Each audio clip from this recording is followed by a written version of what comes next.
Chez les Roncins, elle est presque devenue un membre de la famille. Fais un nouveau dessin. L'intelligence artificielle. Le papa est en train de tirer une valise. Ça te va comme ça? On le fait? Consigne donnée. Pouc. On attend un tout petit peu et dès qu'il est fait, on va l'imprimer. Et en à peine 2 minutes, un coloriage sur mesure. Pour être 100% honnête, c'est beaucoup. Là, c'est qui? La maman. Ouais. Et là? Le bébé. Et pour chaque enfant, son objet préféré. Alma, c'est avec des petits crayons. Laetitia, c'est avec un petit mouton. Et Inès, avec un livre et des lunettes. On peut faire tout ce qu'on veut ou pas? Oui, presque. C'est-à-dire? On peut pas tout avoir, tout ce qu'on pense dans la tête, parce que je pense pas la même chose du téléphone. Et c'est à se demander qui s'amuse le plus. Sincèrement, je trouve ça assez marrant. Je trouve ça hyper impressionnant.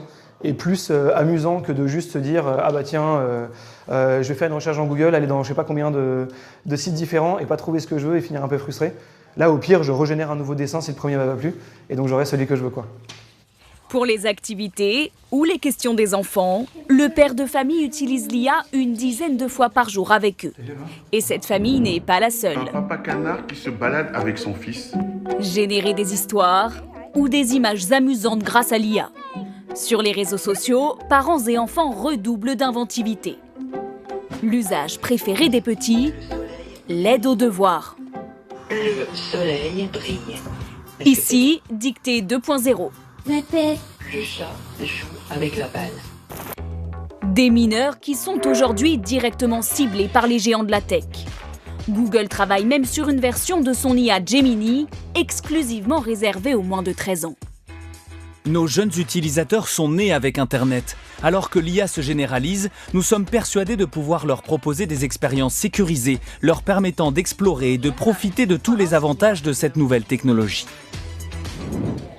Alors, outil fantastique ou piège, pour cette pédopsychiatre, l'IA ne doit pas remplacer tout effort intellectuel. Un jeune qui apprend, qui est en situation de difficulté, parce qu'il doit résoudre un problème complexe, il doit faire un résumé, il doit organiser ses idées pour pouvoir les présenter.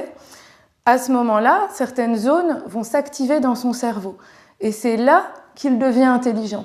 Mais si le jeune utilise l'IA pour tout le temps, certaines zones s'affaiblissent. Au niveau du langage, au niveau de la mémoire, de la créativité, de la résolution de problèmes, donc tout ça se situe dans le lobe frontal, ce serait en effet perdu.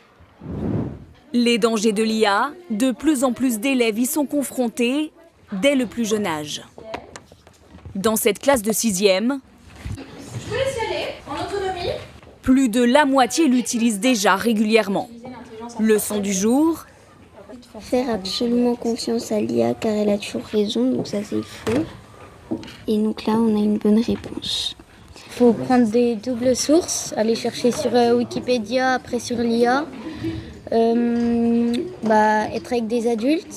On ne peut pas tout dire quand même à l'IA parce que ça peut nous nuire à un moment. C'est-à-dire? Que en fait tout ce qu'on dit reste dans les datas.